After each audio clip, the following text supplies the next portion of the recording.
Hello folks and welcome to Formula One Paddock Pass, your post-race edition for the 2018 Azerbaijan Grand Prix, and once again we say well done Baku. A brilliant race, really thrilling, 2 safety cars and an unexpected winner. Sebastian Vettel was on pole, but it's Lewis Hamilton who is the happiest man at the end of the Grand Prix. Kimi Raikkonen came home second. Sergio Perez, a surprising P3. That's the thing about Baku, that's the thing about this Azerbaijan Grand Prix. It pretty much always throws up a surprise.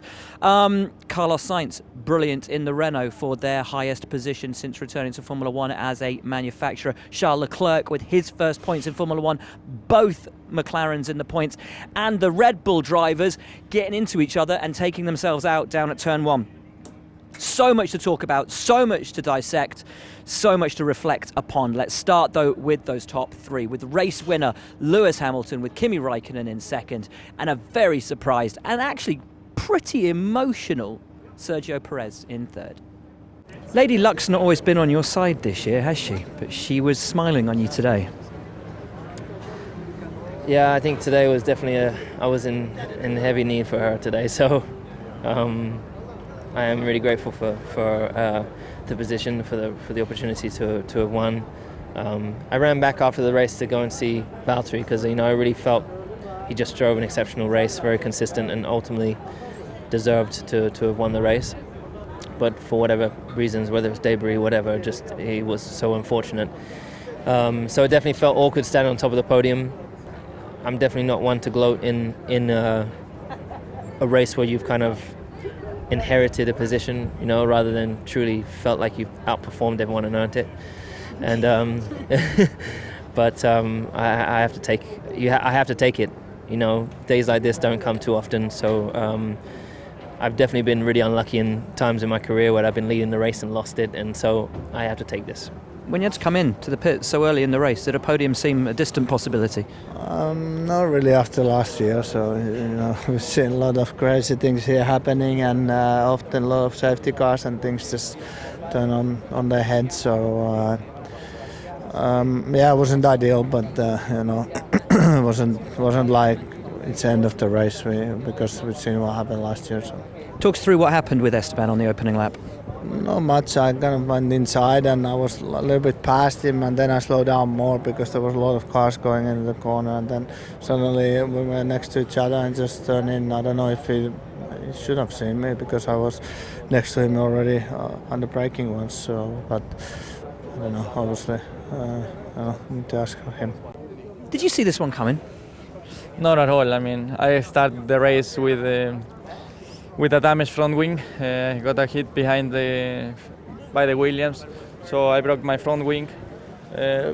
We had then the safety car, so I had to change the front wing. And from then on, I was recovering.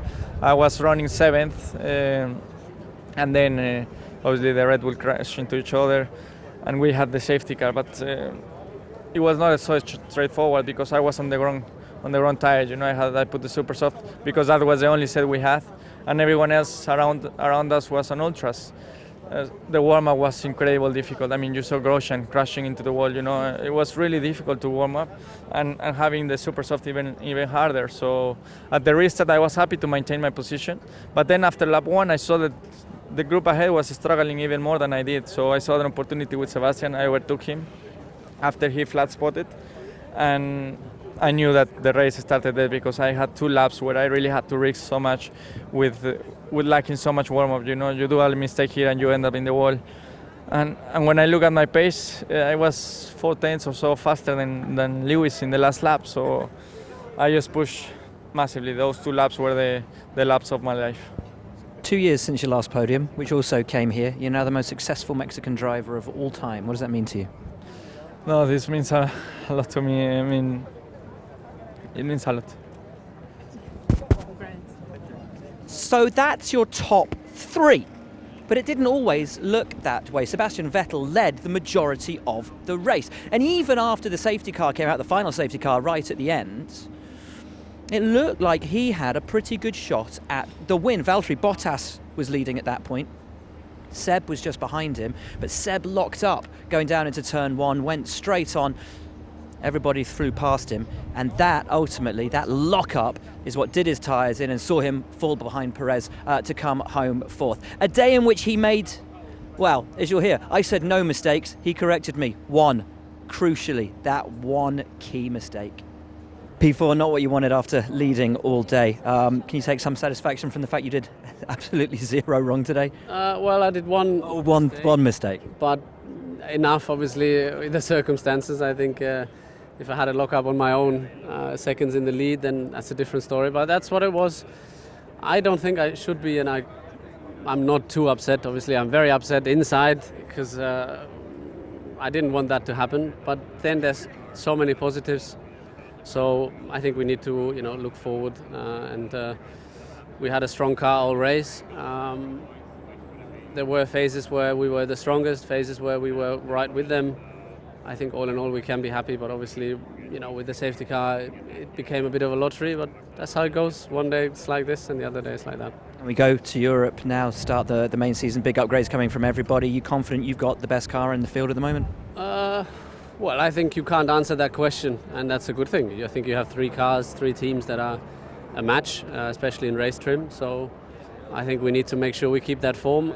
Strong Saturdays lead into good Sundays. So we'll see what the next couple of races bring, but we need to stay hungry, and for sure the parts and bits that we bring, they need to work.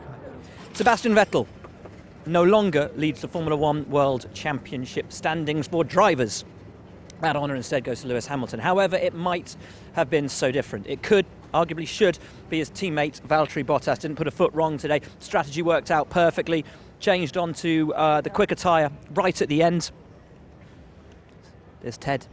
Was looking for all the world like a Grand Prix winner and leader of the World Championship. And then, cruel fate, hits debris, tyres gone, race over. And there he is.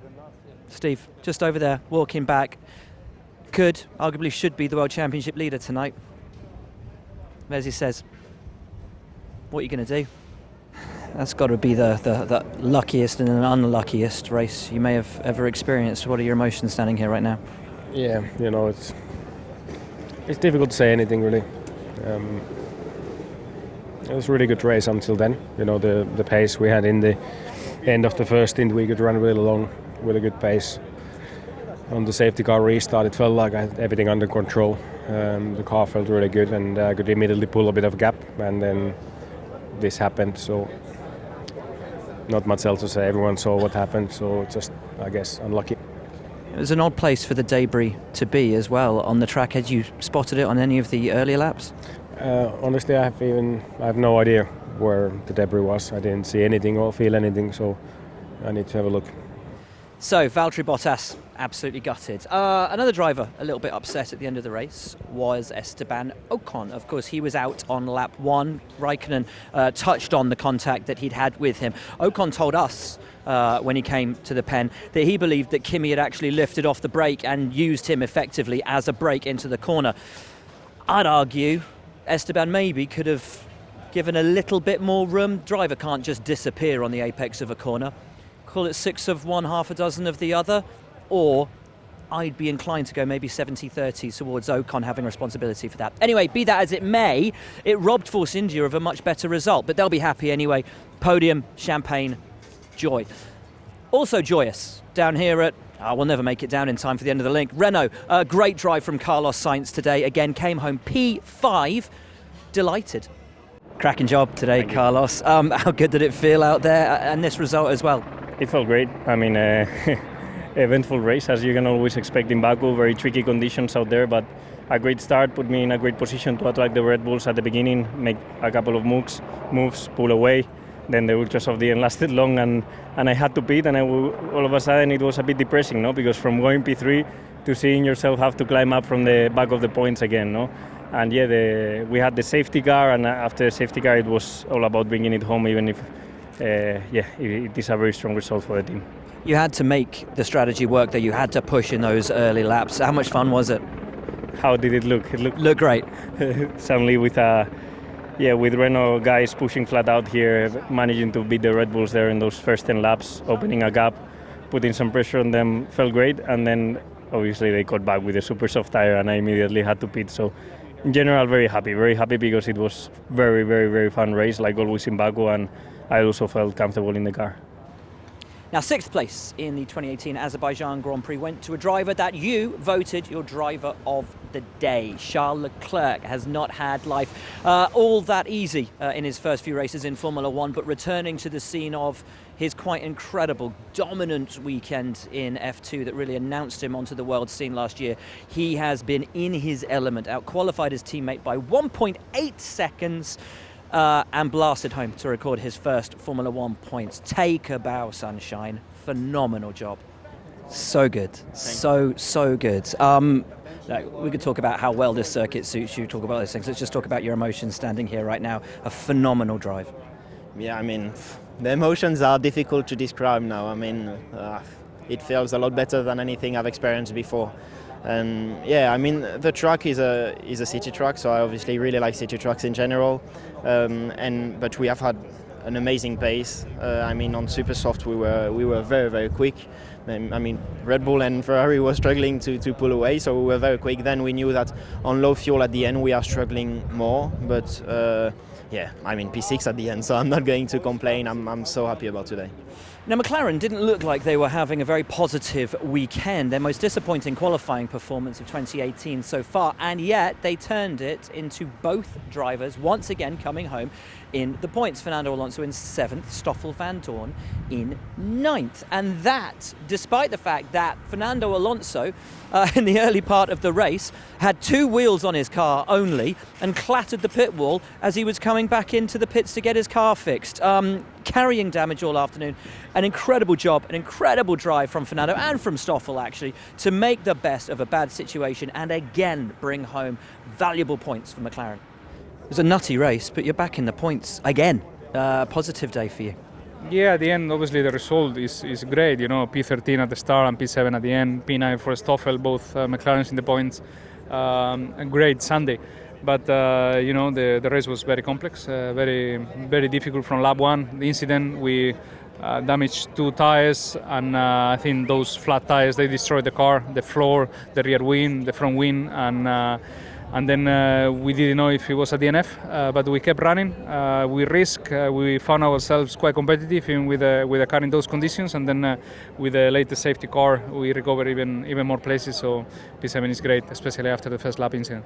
Bit of a crazy race, back in the points. A mad afternoon, talk us through it. Yeah, mad afternoon, but I think expected for Baku, isn't it? You know, always this race provides some craziness, and yeah, we've seen that again today. About mid-race, I probably was last. You know, I thought there was zero chance anymore, and then the safety car came out. We made a brilliant call at the end to you know, put some hot rubber on, and you know, we've seen here that pays off. So you know, it was crazy at the restart. Managed to overtake a few cars, got myself back in the points. So yeah, glad we got some points from this race. Of course, Baku was the scene of heroics last year for Williams, with Lance Stroll getting his debut Formula One podium. No such luck this year for the team. Indeed, Sergei Sorokin was out at the end of the first lap. The innocent meat in a 3-car sandwich that saw him out. But Stroll, again, kept his head together, had a really tidy race and brought home Williams' first points of the season. A turning point, one hopes, for a team that has had a very tough start to 2018. Something about this place, really, isn't there, with you? You always seem to fly around here. Yeah, I mean, points are great. Wasn't the perfect race, so I think there was probably a little bit more in it. Yeah, looking back at the race, I think maybe P7, P6 was possible, but we really had trouble keeping temperature in the tires on those safety car restarts, and it kind of got me every time. But all in all, very happy with the race. Yeah, points for the team. So, is this where the season starts to turn around for you guys? I hope so. We got to carry on working hard. You know, this was probably one of the better circuits for our car.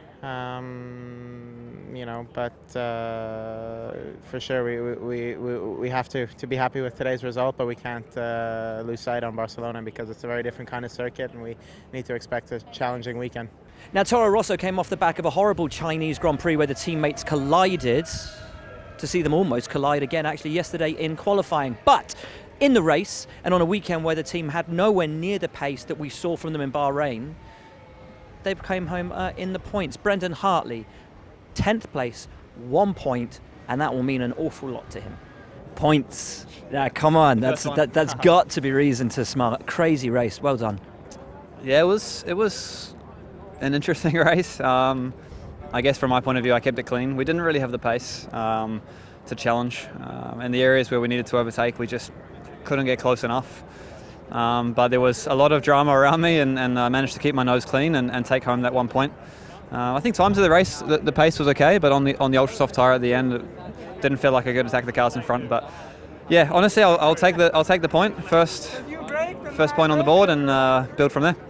Now, celebrations down here at Force India at the moment because it's just been confirmed. Sergio Perez has just come back from the stewards. He was being investigated for using his DRS when he shouldn't have done. Naughty boy, Sergio. But it's okay. Gets to keep third place. Thus, the celebrations can now start and are on full swing. So, yes, happy times down here at Force India. Less happy times down at Haas. Of course, the team that we expected to be the fourth quickest throughout the season. But today, this weekend, not on the pace at all. Kevin Magnussen came home outside the points. Romain Grosjean was looking from last place in sixth, shunted under safety car. The cardinal sin, and as you're about to see, inconsolable, I think, is the word for Romain Grosjean. From last to points to this, how much does it hurt? A lot, and I want to apologise to the team. We were doing an amazing race, starting last, running P6, and obviously seeing Perez on the podium, where I know was fighting with him, is very painful for all of us. It was going very well. The conditions were very tricky out there. There was a lot of winds, and the car was going left, right, pushing and not pushing, and I was warming up my tyre, bumped into a switch that I moved by 2 positions, and when I touched the brake later on, the brake balance was locked rearwards, and it just locked the rear wheels and spun. So, we've talked about Haas not scoring points and Romain Grosjean not finishing the race. Let's look at the other drivers outside the top 10. Marcus Ericsson, pretty horrible day for him, had a penalty, got blamed by Grosjean for a crash that had nothing to do with him at all. Hashtag blame Ericsson. Gasly out of the points. Magnussen, as we've said, out of the points. Bottas, we've heard from him. Obviously, he retired from the race, gutted. Grosjean, now. The story of the race, really, wasn't it? Certainly, it was what brought out the second safety car. They'd been battling all through the race. Max Verstappen, Daniel Ricciardo. The team never made the call on them to not fight each other. They've always been allowed to fight each other. There was a bit of touching here and there. Some might have said it was a bit sketchy at points, but ultimately I think the moment everybody had started to expect finally did arrive down at turn 1. Was it Verstappen's fault? Was it Ricciardo's fault? Ultimately, Daniel looked like he'd sold Max the dummy. Went to the right, Max moved to the right, Daniel went left, and then Max moved to the left. Is that more than one move to defend? Is it weaving? Is it moving under braking? Or was Daniel, as the driver that drove into the back of his teammate, ultimately the one to blame? Let's hear from both of them for their views, their opinions on what was a race-defining and a race-changing incident. Talk us through it from your perspective. Everyone obviously has got an opinion on it, but what's yours? Well, I think it shouldn't have happened, of course, but it doesn't matter who to blame. It's just bad for the team. You know, we lost a lot of points today. Do you feel you moved under braking? Do you think you made one move? I don't want to talk about it. It's bad for the team, and I think that's already bad enough. You were having problems in the race with your battery. Was there ever a call between the team to let Daniel go as he wasn't experiencing problems? In the first few laps, when I was fighting with the Renaults, once I was with Daniel, it was all okay, but just the toe was very strong today. So it was difficult to get rid of each other, because even when he was in front, I was catching up again. So we were very closely matched the whole race. And of course, when you get something like that, you are always very close to each other. But then again, you don't want to crash as a team. So you just come back from the stewards. How was that? I guess since the race, everything's been a bit grim. So I'm not sure what the stewards will do, but just the team. It's a pretty crappy situation. So I guess myself and Max just need to apologise to them for for how it ended. We were battling. I mean, we want to race, and we are thankful that the team let us race. This is the worst scenario, so that's the crappy part of it, that it's come to that. But we'd obviously battled all race. We touched maybe once or twice already. It's just not nice from a team's point of view, and for us to be, we obviously don't feel too great. What's your take on how it all went down? Did you get it wrong? Did he move under braking? I'll leave that for you guys and viewers, and obviously it's one of those ones I'd come out to try and let him drift, and then I've darted inside, and once I'm there I kind of made my bet and I've committed to that. And initially I thought there was enough room on the inside, and it closed up pretty quick, and then you brake with then the car in front, you got no downforce, you can't stop the car. So as soon as that, I was like, all right, there's kind of no way out. I tried to turn right out of it, but so it was all pretty intense, high speed out there. So we'll watch a few more replays. So the drivers keeping their cards close to their chests. Will Red Bull have to change the way they let their drivers race? Time will tell, but I don't think it's going to do anything to lift that magnifying glass off Max Verstappen and the style in which he drives and races. Anyway, next up, it's the Spanish Grand Prix. All the teams usually bring their big upgrade packages there. McLaren have promised us an entirely new car, so that's going to be pretty interesting to see who will make the biggest steps forward, who will be the most competitive team when we get to Europe. One thing is sure, we've got a great championship on our hands. Lewis Hamilton is your new championship leader. Well done, Baku. See you in Spain.